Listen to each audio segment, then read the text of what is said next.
Les damos la muy bienvenida a un nuevo episodio de entrevistas en Congreso Futuro 2026, Humanidad, hacia dónde vamos. Ese es el lema de este año, el número 15 de la edición de Congreso Futuro. Y aquí estamos para conversar en profundidad con nuestros expositores, donde podremos avanzar e ir un poco más hacia el futuro. En particular, el día de hoy me acompaña el Premio Nobel de Medicina del año 2009 por sus descubrimientos acerca de la telomerasa y el antienvejecimiento, pero que acá, en esta ocasión, nos va a hablar sobre una investigación que está haciendo en la actualidad con su equipo sobre el origen de la vida, cómo surgieron desde la química hacia la biología. Así que en este fascinante tema nos vamos a embarcar también durante esta entrevista. Professor Jack Szostak from the University of Chicago, welcome to Congreso Futuro 2026. Okay, thank you very much. I'm very happy to be here. Yeah, I'm very happy to have this interview as well. I've been waiting for this the whole week. So you're a very known scientist for your discoveries on the 80s that got the Nobel Prize in 2009 on the protection that the chromosomes have, the telomeras. Right, telomeres. Right. How was this path for this discovery and what it means for people? Yeah, at the time that we did that work, together with Liz Blackburn and Carol Greider, we were very excited because it was a really basic science question, a fundamental question. It was a puzzle that was known for a long time. So we were very excited to have figured out, how extra DNA gets added on to the ends of chromosomes so that they don't keep getting shorter and shorter over time. And then over the years, it turned out to be really important for both aging and cancer. And of course, that's why eventually we got the Nobel Prize for that early work. Of course. And why is this related? You mentioned the chains get shorter. Why does it translate into aging or cancer? Yeah, so every time cells divide, the ends of the chromosomes, the ends of the DNA, get a little bit shorter because you can't start copying right from the end. So you need to have a mechanism to compensate for that. Okay. So some of our cells, like stem cells, that are really important for tissue regeneration, they can divide a certain number of times, right? And eventually, their telomeres get too short and they're not able to divide anymore. So that is one of the many aspects of aging. And the idea has been around that maybe if we could control telomerase and allow those cells to keep dividing, maybe that would help with aging. The problem is that if you do that in an uncontrolled way, it will almost certainly lead to more cancer, a higher chance of getting cancer, because if you think of what a tumor is, it's cells that keep dividing and dividing and dividing without limit. And the reason they're able to do that is they turn on this enzyme telomerase to high levels so that they can be essentially immortal. So it's a plus and minus, a trade-off between cancer and aging. That's what makes it a really hard but important problem to study.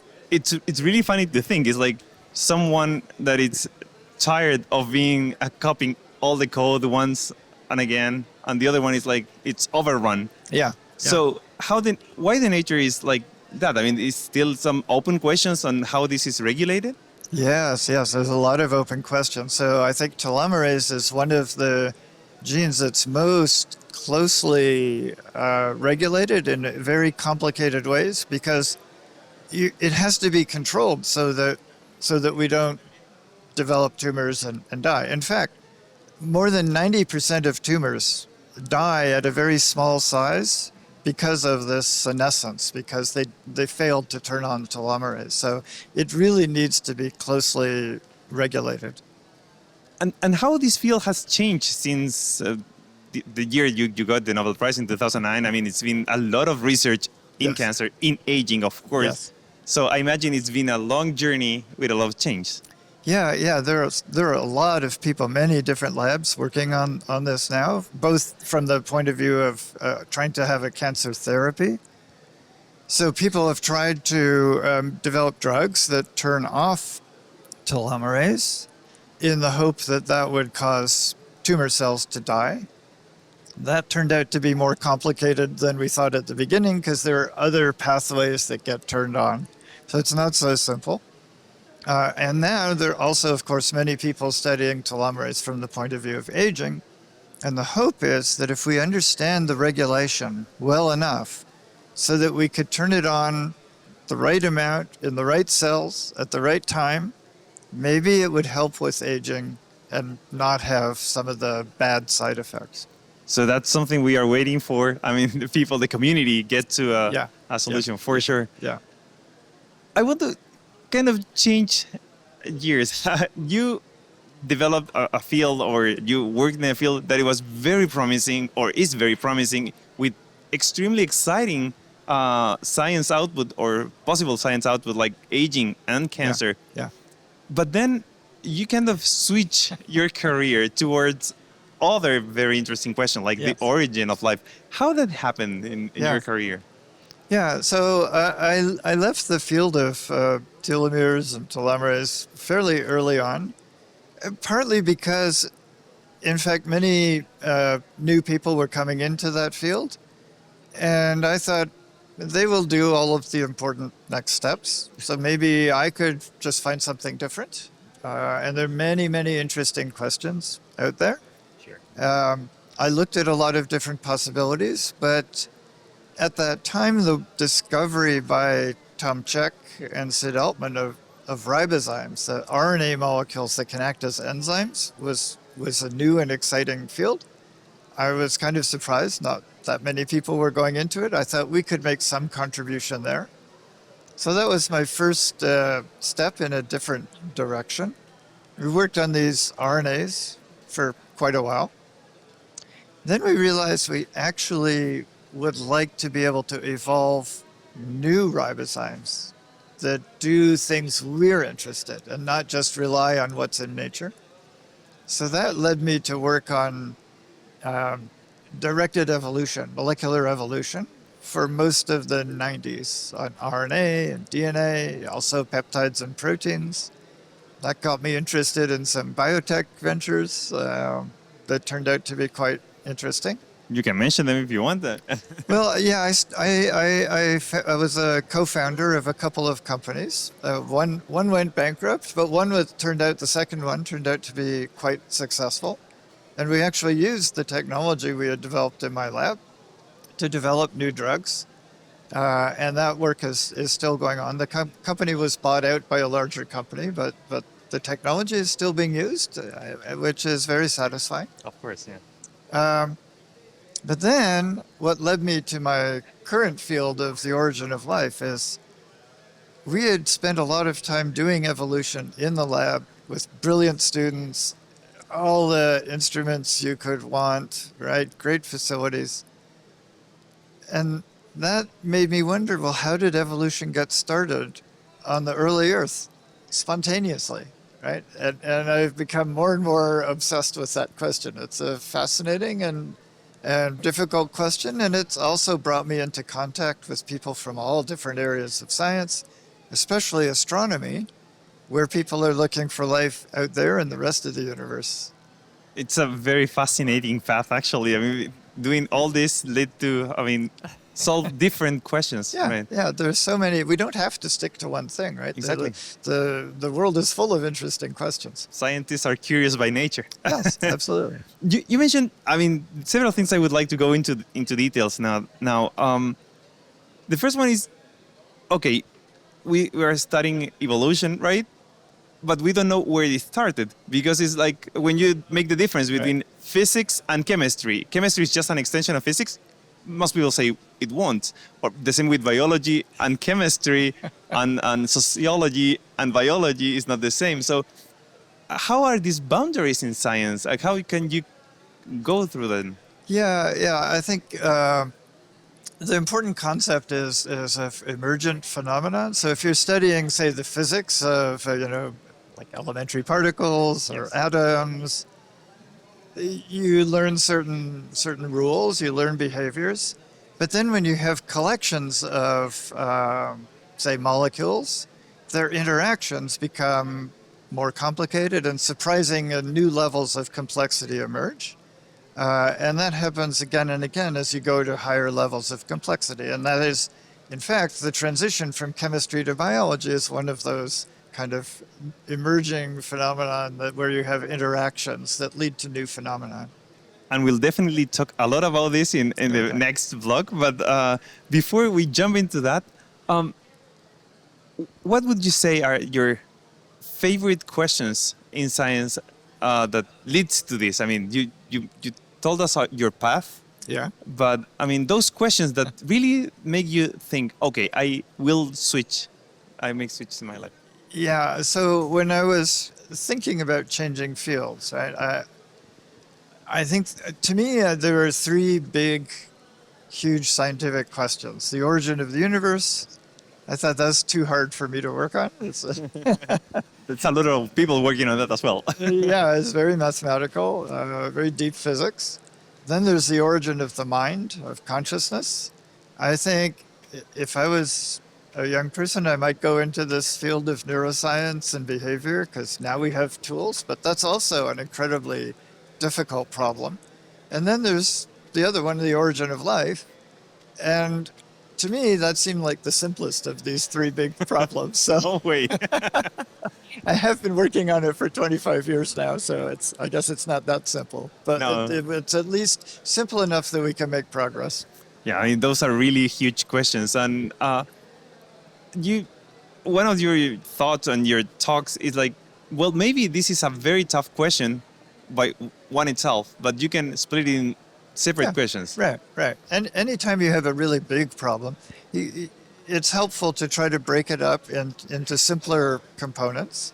So for the origin of life, we can think, how do you make the right molecules? What conditions, what environments on the early Earth would help with that? And then you can say, okay, if you have the right molecules, how do they get together to start acting like a living cell that can grow and divide? And if you get to that point, then you can also ask, well, how does early evolution lead to more complex organisms and eventually to us? Yeah, I want to keep that thought in mind because we need to make a short break and then we'll come back to all these fascinating questions on the origin of life. Okay, terrific. Vamos a hacer una pequeña pausa. Estamos conversando con Jacques Szostak, Premio Nobel de Medicina el año 2009 y quien también hoy trabaja en los inicios de la vida. Vamos a una pequeña pausa y volvemos aquí en las entrevistas de Congreso Futuro. Humanidad, hacia dónde vamos.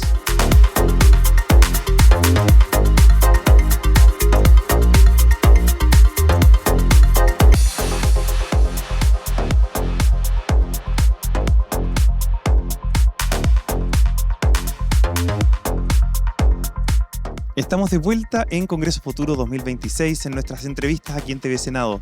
Humanidad, ¿hacia dónde vamos? Con nuestros expositores que nos han entregado realmente una cantidad de información e ideas que nos ayudan también a pensar en el futuro, quizá también de una manera más positiva. Pero hoy estamos con el Premio Nobel de Medicina del año 2009 sobre telomerasa y cómo el envejecimiento celular, pero que hoy trabaja principalmente en la teoría evolutiva y sobre todo en cómo surgió la vida. Professor Szostak, we were talking about the origin of life and how difficult this question is to solve.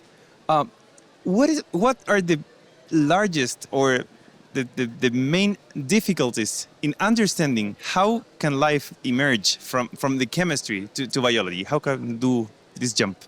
Yeah, so the first step is how to make all of the different molecules, right? And there's been a huge amount of progress in that area over the last 20 years.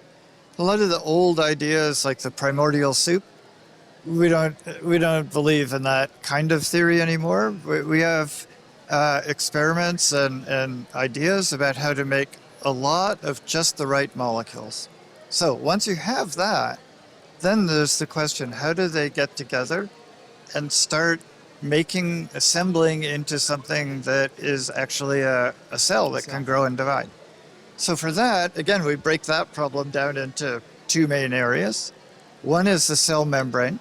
So you need to have some kind of membrane that will define the space that's occupied by an organism. So just like all of our cells have a cell membrane, the first cells had to have a membrane, but made of very simple molecules. So we want to understand how that cell membrane could grow and divide, just controlled by physics and chemistry, right? Because there's no biological machinery at that point. So that's one big part of the problem. We've been working on that for a long time. We have a lot of progress. The other part that's maybe even harder and has a long history is how could the primordial genome actually be replicated without enzymes? And people have been working on that for over 70 years. But again, in the last 10 years, there's been a lot of progress. I think we understand the chemistry of how to do the copying. And the big problems now are the accuracy of the copying and how to do cycles of replication. Those are the things, those are the challenges we're trying to work on now. Yeah, what you're mentioning here, it's just great for me. I'm passionate about the origin of life. I think it's probably one of the largest questions we can face as humans. So I remember from my years when I trained as a scientist. So we needed RNA, which is complicated enough to create by itself. Right. It's not Yes. easy. Yeah. There's a long series of steps to make RNA. Yeah. But we're getting a good picture of that.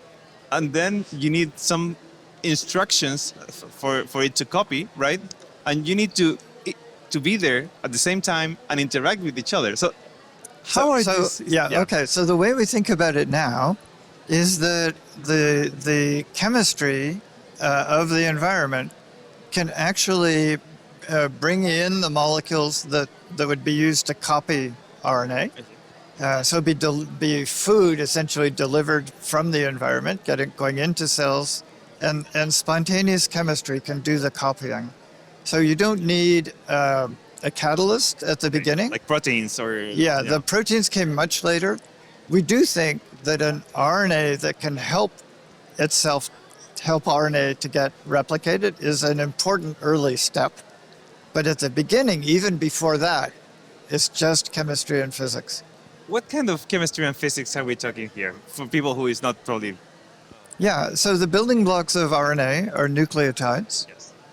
And in biology, RNA and DNA are made by nucleotides that have 3 phosphates. It makes them reactive, but not reactive enough for the beginnings of life. So we need a different kind of what we call activated nucleotide. And that has to be something that could be formed from the chemistry of the early life. So I think we know what that is. We know the pathway by which those activated molecules participate in RNA copying. And once you have cycles of replication, then you will gradually explore different sequences. And eventually a sequence will emerge that helps RNA to get copied. And that would be one of the first ribozymes, RNA enzymes. So that's what we'd like to see, is the whole pathway from copying to replication to evolution to ribozymes that help copying.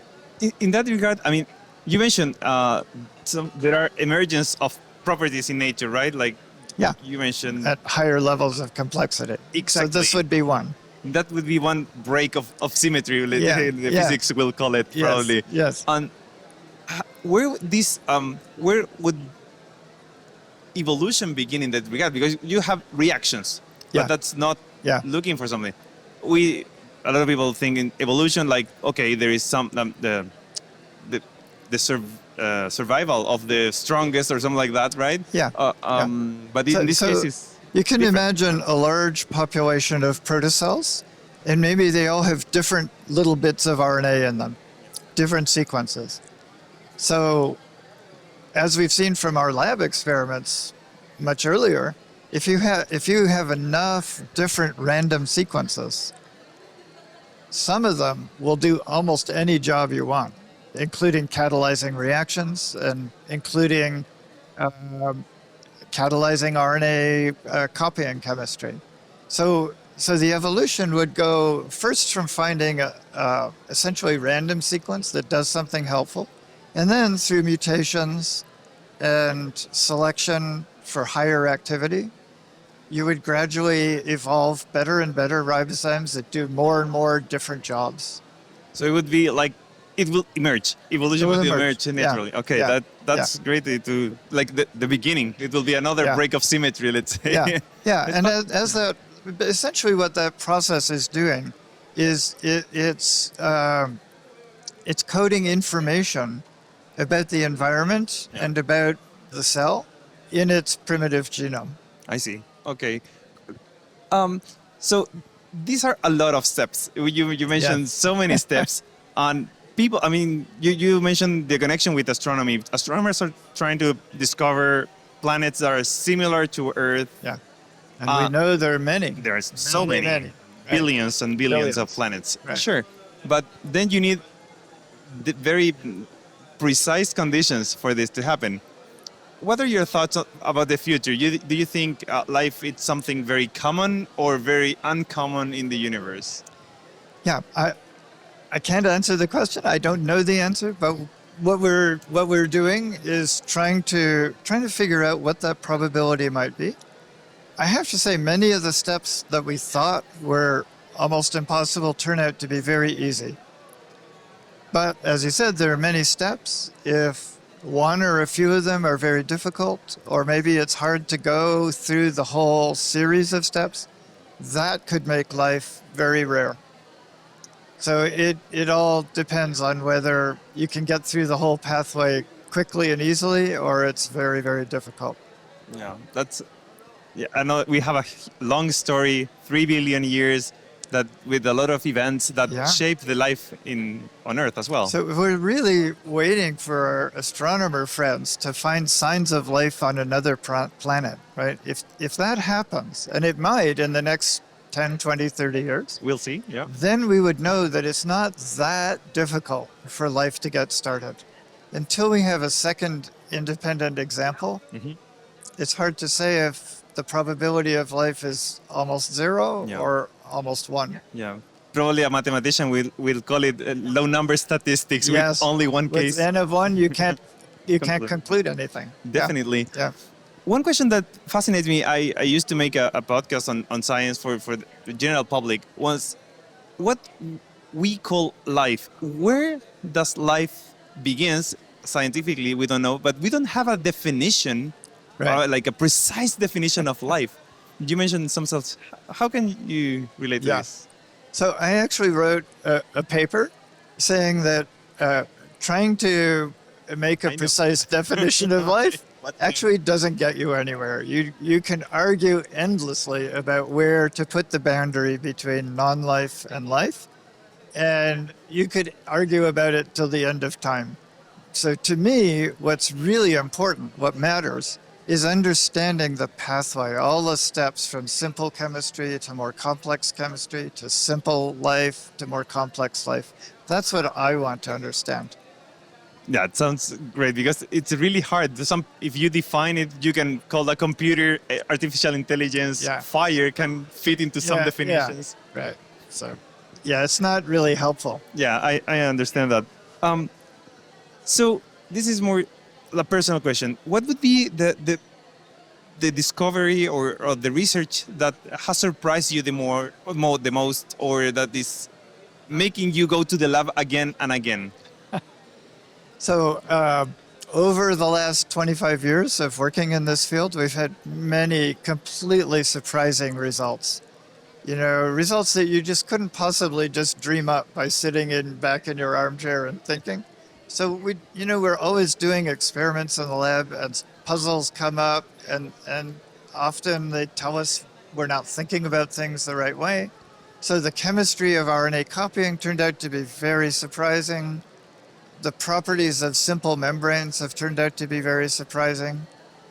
Just in the last year, we've had very surprising and interesting results on the accuracy with which information can be transmitted just by chemistry. And it's amazing. I just find it fascinating to think about. Yeah, we definitely would like to read about this. You have a new book as well, you mentioned. Yeah, so I have a book that it's called Is Earth Exceptional?